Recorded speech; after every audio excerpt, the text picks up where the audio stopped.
nom, c'est June. Je donne des ateliers de slam dans le cadre de la... Là, ça donne comme ça que c'est dans le cadre de la Semaine du français, mais j'en fais vraiment partout à travers le Québec.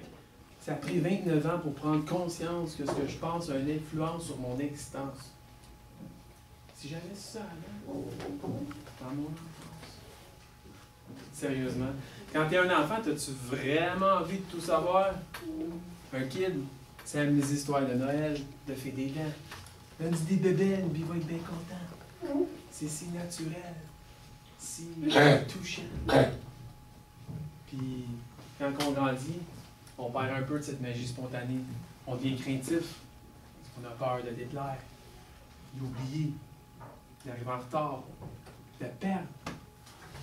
Fait qu'on fait presque plus rien avec notre instinct. Dans ma rêve, je ne suis pas heureux. Je me sens comme un petit peureux. Je souhaite le mieux. Il y a une foule et je suis au milieu. Je suis perdu et pas très détendu. Je croyais que j'allais mourir, mais cela était pour vrai.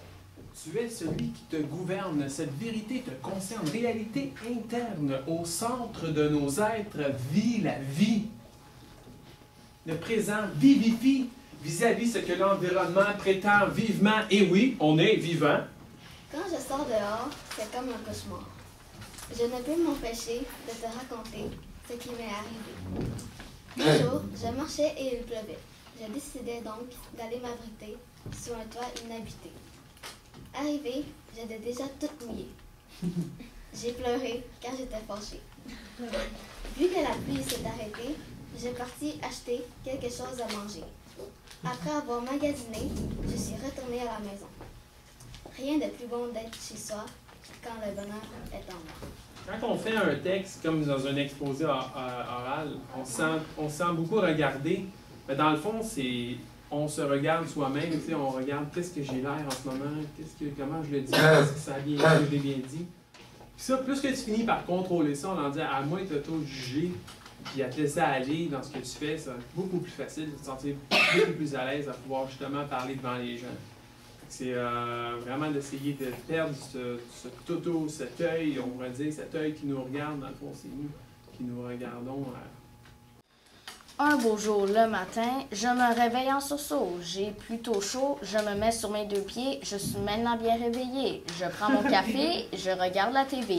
Guerre, haine, catastrophe. Non, non, non, j'en ai assez. Il faudrait tout changer. Pourquoi ne pouvons-nous pas faire la paix et arrêter toute cette stupidité? Montrez-moi sans fermer les poings. Tendez la main pour porter secours. C'est à notre tour de sortir les tambours qu'on se bourre d'amour en ce jour. Le simple bonjour est une conversation. Allons, rayonnons de notre énergie.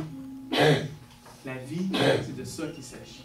Je veux leur montrer, c'est que l'écriture, c'est un moyen d'expression, c'est un moyen d'extériorisation, d'extérioriser ses sentiments, son imagination, puis vraiment aussi d'aller chercher peut-être un certain sentiment d'accomplissement à travers l'écriture qui est ouverte à tout le monde.